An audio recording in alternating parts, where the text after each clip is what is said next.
Hello, welcome back to the channel. Thank you ಯಾರೆಲ್ಲ ನನ್ನ ಚಾನಲ್ನ ಸಬ್ಸ್ಕ್ರೈಬ್ ಮಾಡಿದ್ದೀರಾ. ಇವತ್ತಿನ topic love reading ಆಗಿತ್ತೆ.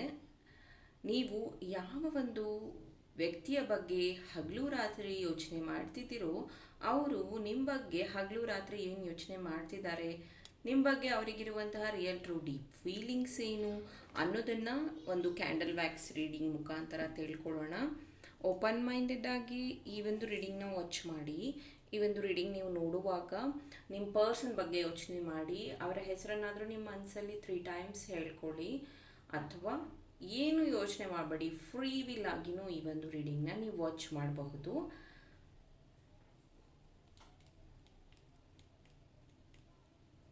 So let us start.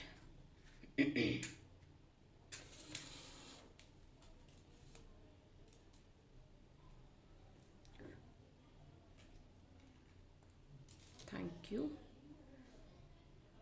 So ಈ ವ್ಯಕ್ತಿ ತುಂಬ ಅಲೋನ್ ಫೀಲ್ ಮಾಡ್ತಾ ಇದ್ದಾರೆ. ಮುಂಚೆ ಮೇ ಬಿ ನಿಮ್ಮ ಹತ್ರ ಅವ್ರು ಎಲ್ಲ ವಿಷಯಗಳನ್ನು ಹೇಳ್ಕೊತಾ ಇದ್ರು, ಶೇರ್ ಮಾಡ್ತಾಯಿದ್ರು. ಆದರೆ ಇತ್ತೀಚೆಗೆ ಯಾಕೋ ಅವರು ಮಾತನ್ನು ಕಮ್ಮಿ ಮಾಡಿದ್ದಾರೆ ಅಂತ ಅನ್ನಿಸ್ತಾ ಇದೆ. ಅಥವಾ ನಿಮ್ಮಿಬ್ಬರ ಈ ಒಂದು ಮೆಸೇಜ್ ಕಾಲ್ ಬಗ್ಗೆ ಯಾರಿಗಾದರೂ ಗೊತ್ತಾಗಿರಬಹುದು ಅವ್ರ ಮನೆಯಲ್ಲಿ. ಹಾಗಾಗಿ ಈ ವ್ಯಕ್ತಿ ಸ್ವಲ್ಪ ಮೆಸೇಜ್ ಮತ್ತು ಕಾಲ್ನ ಅವಾಯ್ಡ್ ಮಾಡಿರುವಂಥದ್ದು ಕಾಣಿಸ್ತಾ ಇದೆ. ಇತ್ತೀಚೆಗೆ ಈ ವ್ಯಕ್ತಿ ತುಂಬಾ ಸ್ಪಿರಿಚುವಲ್ ಆಗ್ತಿದ್ದಾರೆ. ದೇವಸ್ಥಾನಗಳಿಗೆ ಹೋಗುವಂಥದ್ದು, ದಾನ ಧರ್ಮಗಳನ್ನು ಮಾಡುವಂಥದ್ದು. ಎಸ್, ನೀವಂತೂ ಮುಂಚೆಯಿಂದನೂ ಸ್ಪಿರಿಚುವಲ್ ಆಗಿ ಇದ್ದೀರಾ. ಆದರೆ ಈ ವ್ಯಕ್ತಿ ಸಡನ್ನಾಗಿ ಯಾಕಪ್ಪ ಹೀಗಾಗ್ತಾ ಇದ್ದಾರೆ ಅಂತ ನಿಮ್ಗೆ ಅನಿಸಿರಬಹುದು.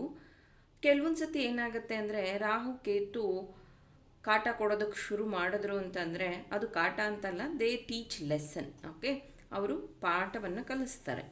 ಶುರು ಮಾಡಿದ್ರು ಅಂದರೆ ಎಷ್ಟು ಕಷ್ಟಗಳು, ಎಷ್ಟು ಚಾಲೆಂಜಸ್ನ ಲೈಫಲ್ಲಿ ಕೊಡ್ತಾರೆ ಅಂತಂದರೆ ಬರೀ ದೇವಸ್ಥಾನ, ಪೂಜೆ, ಪುನಸ್ಕಾರ ಇದರಲ್ಲೇ ಟೈಮ್ ಹೋಗ್ಬಿಡತ್ತೆ. ಅಷ್ಟು ವಿಷಯಗಳನ್ನು ನೀವು ಕವರ್ ಮಾಡಬೇಕಾಗತ್ತೆ.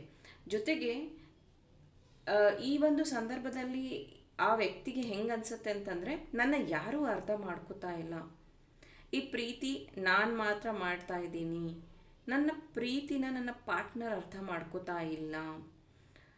ಮತ್ತು ಈ ವ್ಯಕ್ತಿಗೆ ಹಣಕಾಸಿನ ಸಮಸ್ಯೆ ಇದೆ. ಅದೇ ಸರಿ, ನೀವು ಅವರಿಗೆ ಹಣಕಾಸಿನ ವಿಷಯದಲ್ಲಿ ತುಂಬ ಹೆಲ್ಪ್ ಮಾಡಿದ್ದೀರಾ.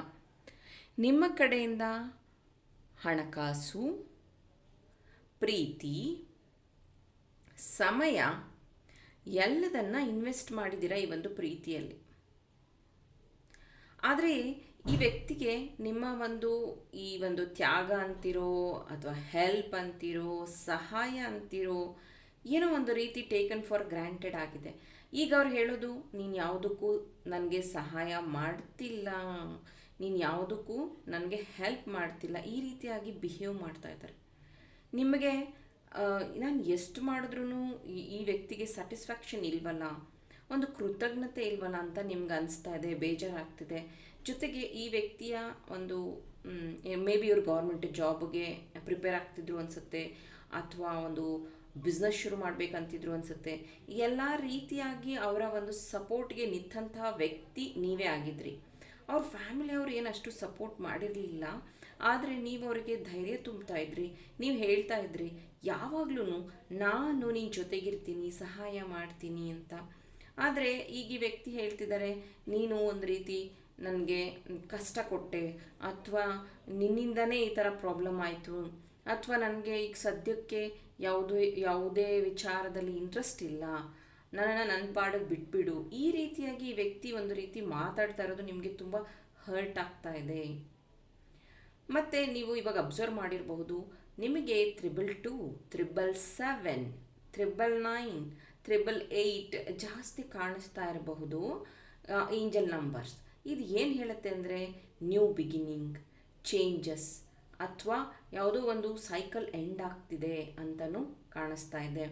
ಮೇ ಬಿ ಕೆಲವೊಂದು ಸತಿ ಏನಾಗುತ್ತೆ ಅಂದರೆ, ತುಂಬ ವರ್ಷಗಳಾದಮೇಲೆ ಗೊತ್ತಾಗುತ್ತೆ ಇದು ಕಾರ್ಮಿಕ್ ರಿಲೇಷನ್, ಇದು ಮುಂದೆ ಹೋಗಿ ನನಗೆ ತುಂಬ ಕಷ್ಟ ಆಗತ್ತೆ. ಆಗ ಅದರಿಂದ ದೂರ ಆಗಬೇಕಾಗತ್ತೆ. ಮೇ ಬಿ ನಿಮಗೆ ಆ ಒಂದು ರಿಯಲೈಸೇಷನ್ ಆಗಬಹುದು. ಇದು ಎಲ್ಲರಿಗೂ ಅಲ್ಲ, ಕೆಲವೊಬ್ಬರಿಗೆ ಮಾತ್ರ. ಇನ್ನು ಕೆಲವೊಬ್ಬರಿಗೆ ರಿಯಲೈಸೇಷನ್ ಆಗಬಹುದು ಇದು ಸೋಲ್ಮೇಟ್ ಕನೆಕ್ಷನ್. ಇಷ್ಟು ದಿನ ನನಗೆ ಅರ್ಥ ಆಗಿರಲಿಲ್ಲ, ಬಟ್ ಇನ್ನು ಮುಂದೆ ನಾನು ಈ ಒಂದು ಪ್ರೀತಿನ ಉಳಿಸ್ಕೋಬೇಕು, ಈ ರೀತಿಯಾಗಿಯೂ ಇರಬಹುದು. There is a chances realisation ಆಗುವಂಥದ್ದಿದೆ. ಹಾಗಾಗಿನೇ ನಿಮಗೆ ಪದೇ ಪದೇ ಏಂಜಲಿಕ್ ನಂಬರ್ಸ್ ಕಾಣಿಸ್ತಾ ಇದೆ, ಏಂಜಲಿಕ್ ಮೆಸೇಜ್ನ ನೀವು ನೋಡ್ತಾ ಇದ್ದೀರಾ. ತುಂಬ ಸತಿ ನಿಮ್ಗೆ ಅನ್ನಿಸ್ತಾ ಇರುತ್ತೆ, ನನಗೆ ಯಾಕೆ ಈ ಥರ ನಂಬರ್ಸ್ ಕಾಣಿಸ್ತಾ ಇದೆ, ಅಥವಾ ಈ ವ್ಯಕ್ತಿ ಎಲ್ಲರ ಜೊತೆ ಚೆನ್ನಾಗಿರ್ತಾರೆ, ನನ್ನ ಜೊತೆಗೆ ಮಾತ್ರ ಯಾಕೆ ಈ ಥರ ವರ್ತನೆ ಮಾಡ್ತಿದ್ದಾರೆ ಅನ್ನೋದೇ ಗೊತ್ತಾಗ್ತಿಲ್ವಲ್ಲ ಅಂತ ನಿಮ್ಗೆ ಅನಿಸಿರಬಹುದು. ಹೌದು, ಬಿಕಾಸ್ ಎಲ್ಲ ಲವ್ ಸ್ಟೋರೀಸ್ ಒಂದೇ ಥರ ಇರೋದಿಲ್ಲ, ಎಲ್ಲ ಪ್ಯಾಟ್ರನ್ ಒಂದೇ ಥರ ಇರೋದಿಲ್ಲ. ಕೆಲವೊಂದು ಸತಿ ವ್ಯಕ್ತಿಗಳು ಲೆಸನ್ನ ಟೀಚ್ ಮಾಡೋದಕ್ಕೆ ಬರ್ತಾರೆ, ಕೆಲವೊಂದು ಸತಿ ವ್ಯಕ್ತಿ ನಮ್ಮಿಂದನೇ ಲೆಸನ್ನ ಲರ್ನ್ ಮಾಡಿ ಹೋಗ್ತಾರೆ. There is a chances.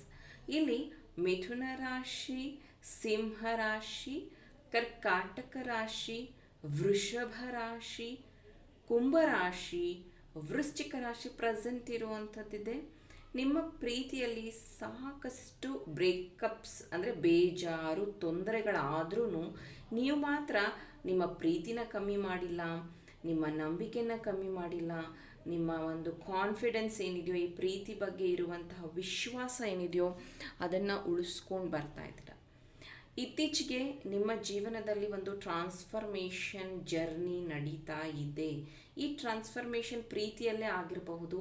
ಈ ಪ್ರೀತಿಯಲ್ಲಿ ನಿಮ್ಗೆ ಅನ್ನಿಸ್ತಾ ಇರಬಹುದು, ಇಲ್ಲ ನಾನು ಈ ಥರ ಬಿಹೇವ್ ಮಾಡಿದ್ರೆ ನನ್ನ ವ್ಯಕ್ತಿಗೆ ಇಷ್ಟ ಆಗುತ್ತೇನೋ, ನಾನು ಈ ಥರ ಬಿಹೇವ್ ಮಾಡೋಣ, ಅಥವಾ ಈ ಥರ ಡ್ರೆಸ್ ಮಾಡಿಕೊಂಡ್ರೆ ನನ್ನ ವ್ಯಕ್ತಿಗೆ ಇಷ್ಟ ಆಗುತ್ತೇನೋ, ನಾನು ಈ ಥರ ಬದಲಾಗೋಣ, ಅಥವಾ ನಾನು ಜಾಬ್ ಚೇಂಜ್ ಮಾಡೋಣ. ಈ ಥರ ಏನೋ ಒಂದು ಚೇಂಜ್ ಓವರ್ ಅನ್ನೋವಂಥದ್ದು ನಿಮ್ಮ ಜೀವನದಲ್ಲಿ ನಡೀತಾ ಇದೆ.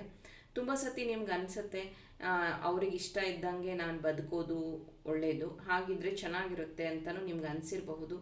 ಎಷ್ಟು ಸತಿ ಈ ವ್ಯಕ್ತಿ ನಿಮ್ಮ ಹತ್ರ ಹೇಳಿರ್ತಾರೆ, ನಾನು ಹೇಳ್ದಂಗೆ ಕೇಳಬೇಕು ನೀನು, ನಾನು ಹೇಳ್ದಂಗೆ ನಡ್ಕೋಬೇಕು, ನಿನ್ನ ಜೀವನದಲ್ಲಿ ನಾನು ಹೇಳ್ದಂಗೆ ನಡಿಬೇಕು. ಈ ಥರದ ಒಂದು ಅದು ಏನಂತಾರೆ, ರಿಸ್ಟ್ರಿಕ್ಷನ್ಸ್ ಅನ್ಬಹುದು, ಪೊಸೆಸಿವ್ನೆಸ್ ಅನ್ಬಹುದು, ಪ್ರೀತಿ ಅನ್ಬಹುದು.